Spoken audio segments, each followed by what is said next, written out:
Jerusalem, the holy city, a place of prophecy, of promise, and now of betrayal. The hour had come. The Son of God was about to face the darkest night in human history. In a quiet upper room, Jesus gathered with the 12, one final meal, one final moment before the storm. He took the bread, gave thanks, broke it, and gave it to them, saying, "Take, eat, this is my body." Then he took a cup, and when he had given thanks, he gave it to them, saying, "Drink from it, all of you, for this is my blood of the covenant, which is poured out for many for the forgiveness of sins." But even in this sacred moment, a shadow lingered. Jesus looked at his friends and said, "Truly I tell you, one of you will betray me." Confusion and sorrow filled their faces. How could this be?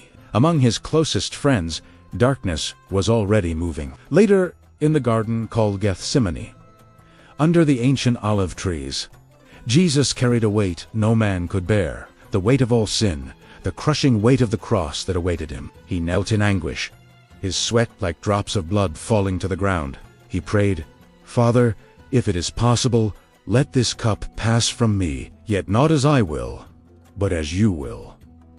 He found his disciples sleeping, their human weakness a stark contrast to his divine agony. Suddenly, the silence was shattered. Torches flickered through the trees as a crowd of soldiers approached, led by Judas. The sign was simple, a kiss, and with it, the Son of God was handed over. Peter, in a moment of panic and fierce loyalty, drew his sword, but Jesus stopped him. "Put your sword away," he commanded. "Shall I not drink the cup the Father has given me?" He knew this had to happen. As Jesus was led away, Peter followed at a distance into the courtyard of the high priest. Huddled by a fire, trying to stay warm, his fear grew. A servant girl pointed at him, saying, "You were with Jesus." But Peter, terrified, denied it. "I don't know him," insisted. Twice more he was questioned, and twice more he denied the one he had promised to follow to the death. And then the rooster crowed. At that moment Jesus, being led past, turned and looked straight at Peter. The weight of his failure crashed down on him, and he went out and wept bitterly. The innocent stood condemned before the Roman governor, Pontius Pilate. Bruised and silent, Jesus faced a mob screaming for his death. Pilate, finding no fault in him, asked, "What evil has he done?" But the crowd only roared louder, "Crucify him!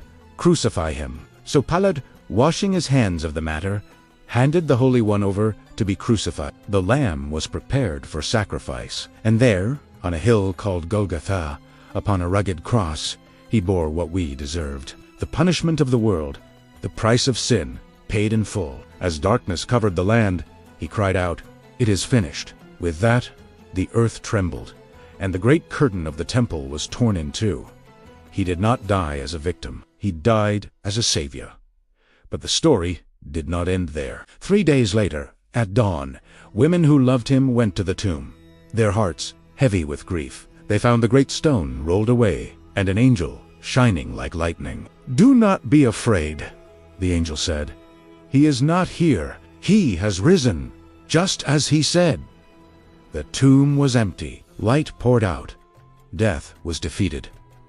The grave was conquered, and Jesus Christ rose in glory. Later on a mountain, the risen Christ appeared to his disciples, radiant and victorious. He gave them a final command: "Go and make disciples of all nations, and surely I am with you always, even to the very end of the age."